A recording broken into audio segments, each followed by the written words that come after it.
Good morning, everyone. My name is Mike Orcutt. I'm a founding editor of Project Glitch.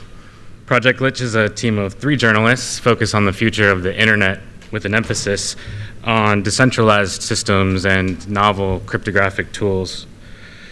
We believe that there are better conversations to be had about these technologies and capabilities.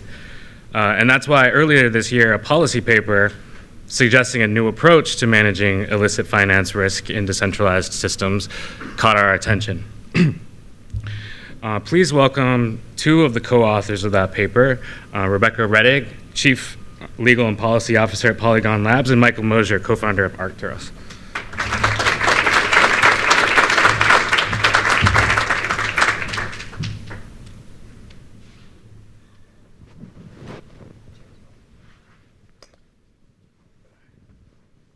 Because Peter did a poem for his entire thing, Mike and I are going to do an interpretive dance about privacy. I was just going to say. We said to warm up. You got to warm up.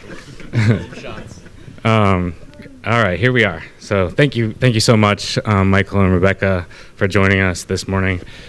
We could not have 2 more experienced and intelligent crypto policy veterans on this stage, and it means a lot to us that you're here. The paper that I mentioned in the intro is entitled Genuine DeFi as Critical Infrastructure, a conceptual framework for combating illicit finance activity in decentralized finance. So we've got a lot to cover in the next 30 minutes, so we're going to move through this stuff as quickly as possible. Privacy isn't in the title, but in the sense that it argues that old approaches to managing the risk of illicit finance won't work in truly decentralized systems. It has nuanced implications for private decentralized systems like Tornado Cash. Before we get into the details, let's talk about the inspiration for the paper. And Rebecca, I wanted to start with you, and Michael, feel free to jump in whenever.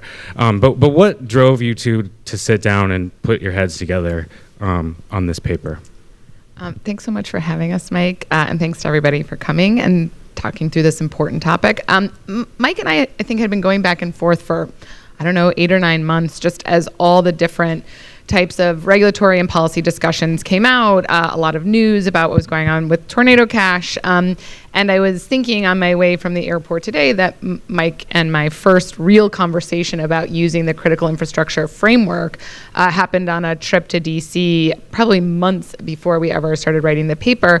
I think what really spurred us, and we had started writing a variety of different frameworks, including one that examined whether the BSA was truly an effective framework for combating illicit finance today. And I think the recent TD Bank settlement may have some implications for that.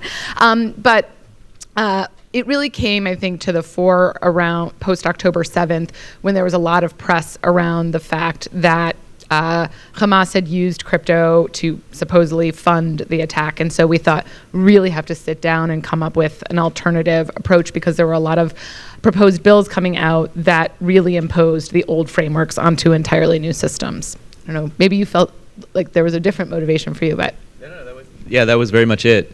And I think part of it too, like, we were spending a lot of time with policymakers and making arguments of why, like, Elizabeth Warren's approach to treat everybody operating code as a bank was not useful, and actually getting pretty good traction, certainly with the law enforcement community and people that actually operated in enforcement, and they understood that. But there was just a constant question of, like, okay, we can say no to everything, but what's the positive approach? Like, what should we be doing? And I think once we came upon critical infrastructure as a concept, it just sort of clicked right away, in part from some of what Peter set up with SWIFT. Like, it's not new to the government and policymakers that there is a financial messaging system that is not treated like a bank itself. The stated goal of the paper is to begin a meaningful conversation about how to achieve the policy goals of combating illicit financial activities, while accounting for while allowing for the continued innovation in decentralized finance, a nascent technological sector. This time I wanted to start with Michael. In your view, what has been the major obstacle or set of obstacles to that, having that meaningful conversation up to this point?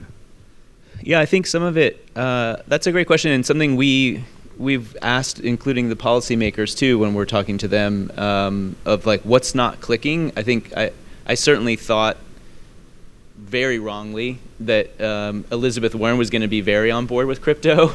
Like it's like she was so much against the centralized big banks, empowering people, empowering consumers. I was like, this is an easy one, and it just has gone utterly sideways. So I think part of that is talking. It's a bit talking past each other, and I think that was part of when you I think correctly highlighted this was to begin the conversation. It was an idea of like, let's reframe the whole conversation instead of just like, you're a bank, I'm not a bank, you're a bank, not a bank. It's like, okay, let's find things that policymakers are familiar with, which is critical infrastructure. We've had this for years. RPC nodes are nothing new. Since the 1970s, computers talk to each other and networks talk to each other through RPC nodes. Nobody has ever said there's too many billions of money laundering going through HSBC. We should be having all the node operators that allow bank networks to communicate with each other, KYC packets. And likewise with Peter mentioning SWIFT, like SWIFT has been around for many, many years as a consortium. It is, when you send a SWIFT MT 202 or 203 or 102, it's sending the data communication that allows banks to move money. It's not sending dollars through the system, but it is exactly what banks use to settle their financial instruments. So it's not new to us that, yes, they do some basic cybersecurity and they don't connect the Bank of Dandong or whatever into these systems, but they also don't check, and they 100% could read every single message. Having prosecuted several of these banks, including a bank president, we got all stacks of these SWIFT messages that SWIFT themselves could read. And it was never even a topic of conversation, even with BNP Paribas, where the president of France was calling over and saying, can you get rid of this case? And we said, no, we can't. It's too much. But nobody was saying on a policymaker level, well, you should be reading this. Why isn't SWIFT stopping all of this? There's too much going on, even though the cases happened over and over. And I'll just add to that a little bit. And I think industry for a long time was placing blame on policymakers, saying you don't get it, this and no, like you don't get it, and no, this isn't it. I think Mike and I both felt, okay, we've said no a lot, but we're in such a, especially around the time that we decided to sit down and really write it, like we have to have a place to pivot for one, but also the industry. I'll put a little blame on the industry as well, just to keep things spicy today. But we kept talking about everything as financial, right? We say wallets, we say DeFi, we say all of these things. So what government policymakers, regulators here is, oh, we create a financial system without you guys. And we really wanted to both pivot to say, here's a different way to regulate, but also regulate based on what this is, which is a communications and an accounting system, not a totally new financial system that is a bank that just decided we're not going to follow government regulations. We'll come back to the distinction between communication system and a bank. First, I wanted to say that in my observation, one of the obstacles to more meaningful conversation about some of these things has been the lack of agreed upon definitions, starting with some of the basic terms, decentralization right at the top. The paper uses the term genuine DeFi to distinguish between systems that truly don't have an intermediary. For instance, the core of Tornado Cash is a set of smart contracts that no single entity owns or controls, from systems that still rely on a human operator of some kind. Either one of you can start here, and maybe you both can help answer this question. But on a technical level, what constitutes genuine DeFi? Great question. We took ourselves a little bit out of that equation and relied upon a scholarly paper that came before ours that distinguished between DeFi and on-chain CeFi. There's obviously been a lot of criticisms about DeFi saying, well, it's not truly decentralized and it's decentralized in name only, or saying things like decentralization theater. And so there had been this very powerful distinction in the paper called on DeFi and on-chain CeFi. And they made the distinction by saying, look, there are some of these smart contract-based systems that still rely on intermediaries in some way, and then there's just the pure technological infrastructure. And so we made that distinction also to be able to answer some of the criticisms in the U.S. Treasury report that came out on DeFi saying, well, all of this is still going to be, considered FIs that are subject to the BSA because there's no decentralization. So we really wanted to make sure that protocols didn't have to become FIs because it's sort of an impediment to moving forward. Anything to add there? I would say the other thing is we intentionally stayed away from defining decentralization, and maybe Mike has a lot to add here because one, it's so charged. Two, again, there is no generally accepted definition of decentralization. Maybe different bits and pieces come together. But three, we really wanted to focus on, as Mike alluded to before, things that policymakers were already familiar with. So things like the 2019 FinCEN guidance and the critical infrastructure overlay and things like that. You mentioned that guidance from FinCEN, and Peter mentioned the idea of independent control of funds in his talk, and kind of alluded to maybe some confusion around that term. Let's zoom in on that, though. What does it mean? What do you guys say that it means to have independent control, and sort of why did you land on that language? Well, I'll start because I think like Rebecca said, we didn't want to come out from nowhere. Like the whole point of this was to change the conversation with policymakers, and so we built upon the 2019 guidance from FinCEN because it had been out there. It had opportunity to be changed or amended or corrected, and it hadn't been. It was largely seemed non-controversial with policymakers, and by the way, with respect to Judge Bahia, she's a judge, I'm not, but FinCEN did and has and continues to rely on the 2019 guidance and cite it in administrative rulings, which do have the effect of law, certainly for the parties involved, but. And so from our perspective, it was reliable, and we thought it functionally worked. It was very deliberate when we were working up the guidance at FinCEN to focus on total independent control, because this isn't about custody. Custodianship it might be an SEC thing, but it's not a money services thing. And the idea is, do you have an ability to independently execute a transaction or stop a transaction indefinitely for somebody, and to be really specific, as Peter laid out, it's accepting and transmitting value that substitutes for currency. And so there's an acceptance and a transmission, and it's very specific in the regulations and the law.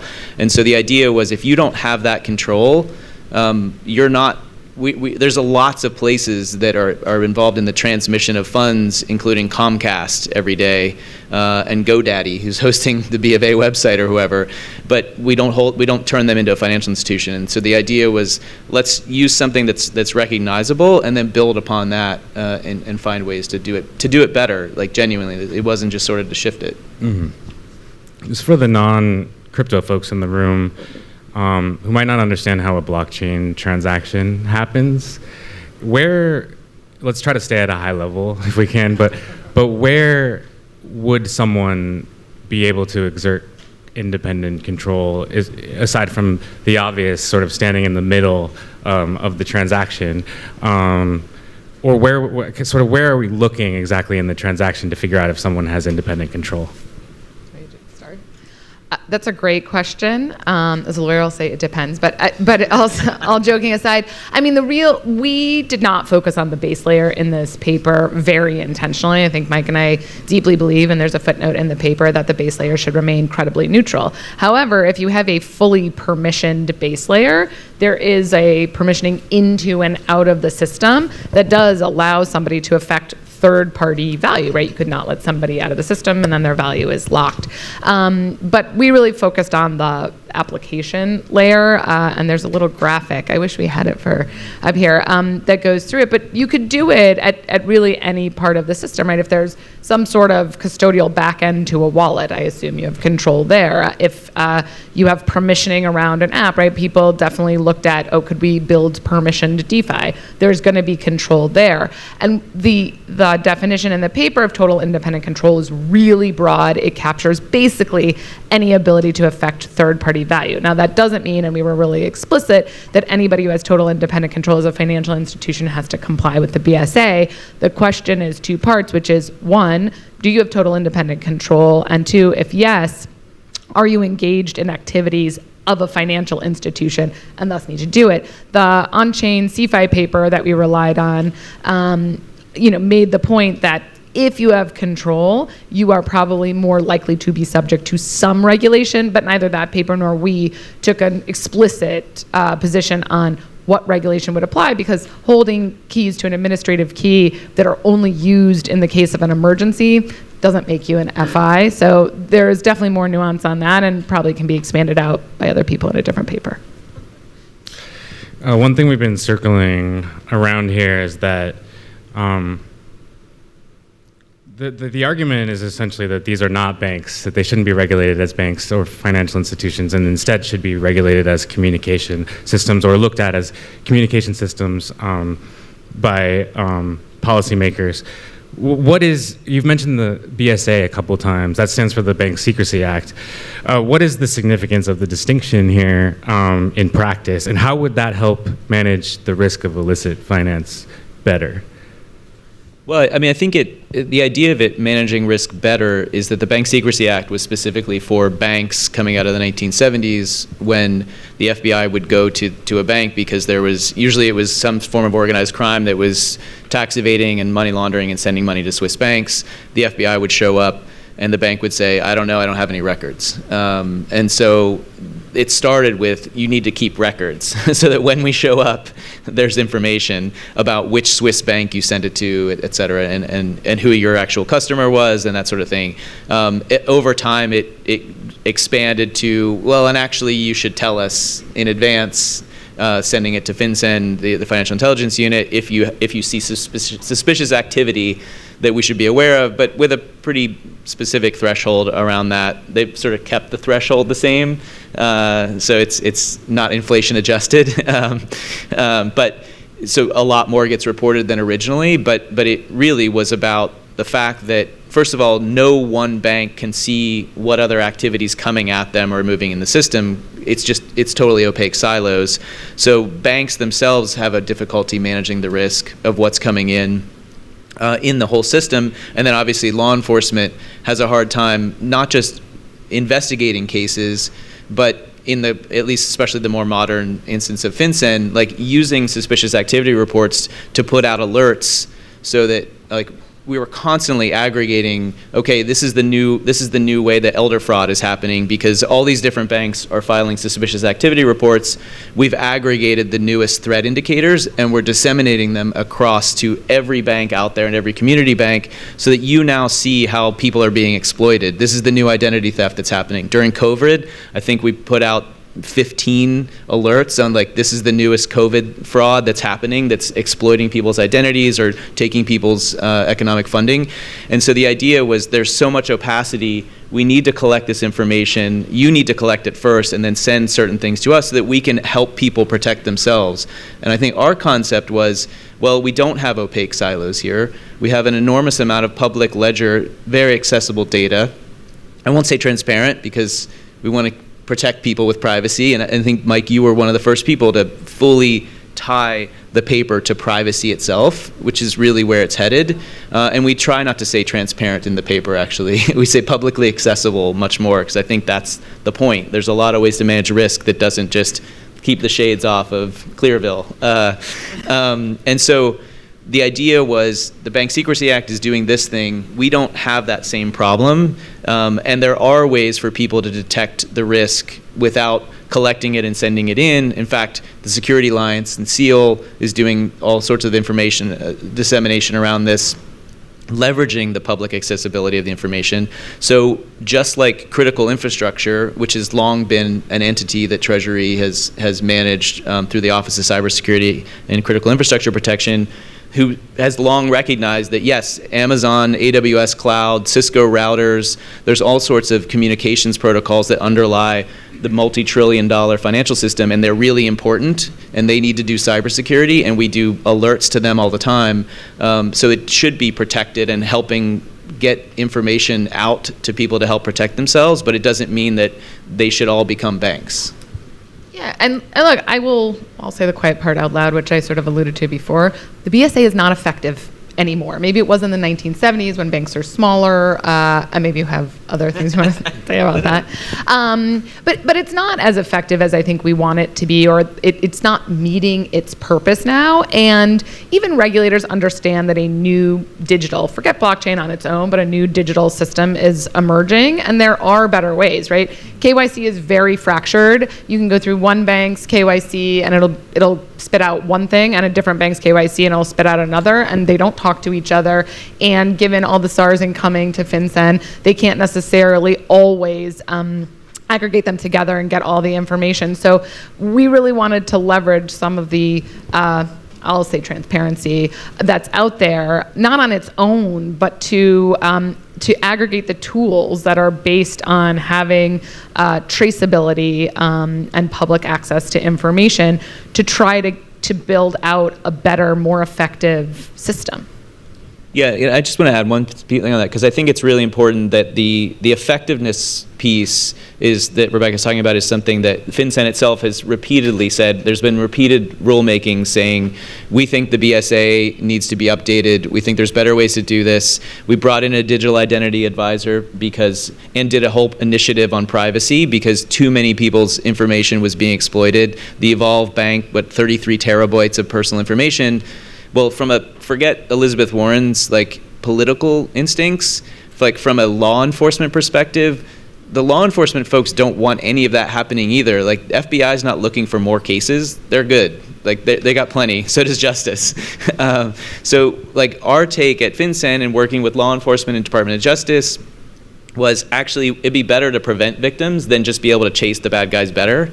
And so brought in a digital identity person to rethink KYC and brought in privacy folks, actually from Electric Coin Company, came in, Monero, engaged with Monero, engaged with Dash, Matt Green from Hopkins. We brought in cryptographers to say, how do we do this better so that people aren't just sending everybody's social security number around, and find ways to use zero-knowledge proofs and homomorphic encryption, and empower people to protect themselves, because we are never going to have enough police, FBI, prosecutors, and FinCEN enforcement people to catch all the bad guys. Let's empower people to protect themselves. And also, Amin's here and has done some incredible work on this, but allow people to disassociate with bad guys rather than go in and tell them, here's who you can't associate with.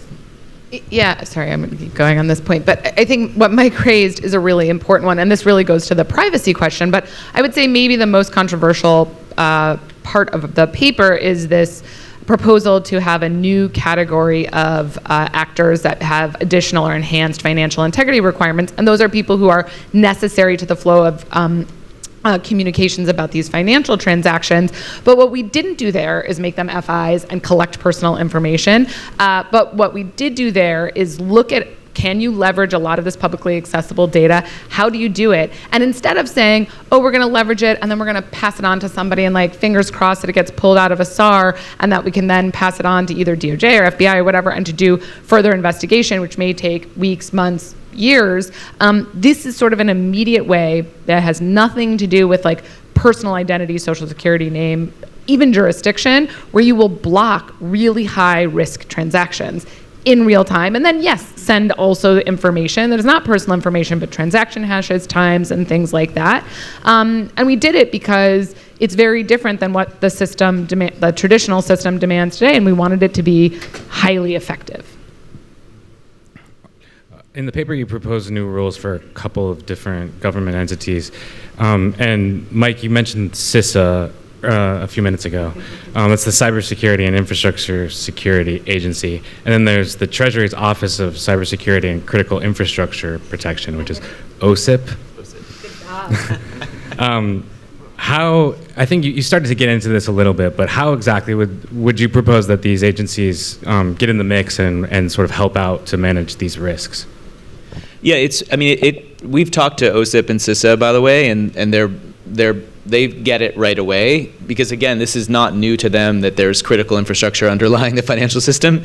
So for them, there wasn't much required. They don't have the resources to do a lot more, but from an authority standpoint, this is most of the way they operate right now is cooperative and collaborative. It's not coercive. So we really don't need to create more sticks with them. I worked with them quite a bit, and when you would call the back end folks at Goldman Sachs or Cisco and say, we think we have an attack vector from DPRK, they'd be like, great, let's come in right now. It wasn't, can you talk to my lawyer and send a subpoena and I'll let you know if it works. And that creates like the sort of virtuous cycle of information sharing. So there's not a lot that you would need to do, but it would be a different way of feeding information into the system, in the way that OSIP, CISA, and FinCEN were all putting out different versions of alerts on ransomware and cybersecurity fraud and elder fraud and infrastructure attacks. And so it is creating the information sharing network is needed, and that's already being done, by the way, right now. Like the security alliance with SEAL, MITRE's working on this with Treasury. Like this is already happening, because this is again where the actual law enforcement people that got into this because they didn't like seeing people being exploited already get it. That like the faster we can not only get the risk information out there to people, but also empower people to protect themselves rather than waiting to call the police and have us show up at everybody's fucking door. Like, we just don't have enough people for that. And so their idea is like, let's get this information out there. And by the way, like if there's an attack loading a smart contract up to do an exploit, FBI doesn't care if it's Fancy Bear, Lazarus, or just some dude in his basement. They want you to stop it to prevent you from getting attacked and them have like yet another case to do. So like nobody wants to allow a protocol to create a SAR, send it through legal, and within 30 days from detecting it, send it to the Financial Crimes Enforcement Network, who then disseminates it out, and then they put an alert that gets cleared through Main Treasury, and in 4 years, you get an alert that comes out. Like, they'd much rather prevent it to begin with, and that's really the focus here, is you don't need to be doing KYC on every single attacker. We actually just need the risk indicators out there as fast as we possibly can so that people can prevent it from happening. Yeah, and Mike and I had the opportunity a few times to speak to the FBI about the framework, and one of the things they talked to us about is how hard it is, even when they identify a risk, to go and get a freeze order and then send it to the right people. Then they have to check with their lawyers, and then it takes and like maybe the funds aren't even there to freeze anymore, which is this actually a lot of the parts of the proposal, especially this idea of the critical communications transmitters, will make it so that forget transactions can't go through Tornado Cash. They also, if they're super high risk, can't go peer-to-peer. And the other thing about this that I think Treasury has been struggling with when you're in permissionless systems is, well, how do we have extraterritorial reach? And this means you don't even have to really think about it, as long as the critical communications transmitter at least has to have the assumption that U.S. persons are coming through it. And so you don't have to expand extraterritorial reach to get to non-U.S. persons and things like that. So it keeps it within the bounds of the law and doesn't have to do this sort of contortions as well. Two more questions. First, the term critical infrastructure is in the title of the paper, and we haven't addressed it head on yet. So, what needs to happen? What needs to happen for that designation to come down, and then what does that mean after the fact? Yeah, I mean, I think we thought about it a little bit. There's not like this. There are these 16 categories of critical infrastructure, and they go through things like agriculture, transportation, and then financial services is one, telecommunications is another. But it has to rise to a threshold of being so systemically important, right? So, I mean, I'm sure there's tons of technology out there that probably does provide a lot of the same underlying usefulness that we have in like servers and things like that. So I don't know if you'd get to like a designation perspective, but I think that as blockchains connect more and more of our systems to each other, it probably will just get to that place. But there's CISA is what oversees critical infrastructure, and they're not they don't have regulatory teeth. They've actually intentionally disclaimed wanting to have that at any point in time in front of Congress, because of Mike's point about like, we don't want to have sticks, we just want to have carrots because it's really working. So I think it will come over time, and I think to Mike's point, organizations like SEAL are really working towards that anyway. So I don't think it's going to have to get designated at any point in time. Yeah, and just one to underline one thing Rebecca said, like it would be, we did envision some version of like thresholds before, to the extent that you're a critical communications transmitter, that there would be any obligations to report stuff out. There would be a threshold of activity, so it's not the moment you deploy mainnet and there's 7 people catching their airdrop, you're suddenly in a reporting mechanism. Because the idea on some level is to be like the opposite of what Gary Gensler's SEC has done, which is like the moment you deploy something, everyone has to evaporate and nobody should have a hand on the wheel, or you might be liable for getting hit by a car. So I think this is like, actually we would want to have a threshold, like a sunrise version of it, that would allow people to be very much in control of communications networks without taking on more obligations, but have an opportunity to report stuff in. And then, yeah, at some point it's critical infrastructure, and just like you're going to have civil liability if you have an element. I mean, forget about the government, like just somebody loses a thing is going to go after somebody in control, that reasonably there's more obligations. Last question is, and this is because the zero knowledge is going to be such a big topic today. Either one of you or both of you, how does zero knowledge cryptography, zero knowledge proofs play into this? How should we think about the role of that technology broadly? I know that's a big question. I mean, just briefly, I think it's critical to this. Like, very much the point of this is preventing people from being exploited, not chasing bad guys afterwards and hoping maybe we get some of it back.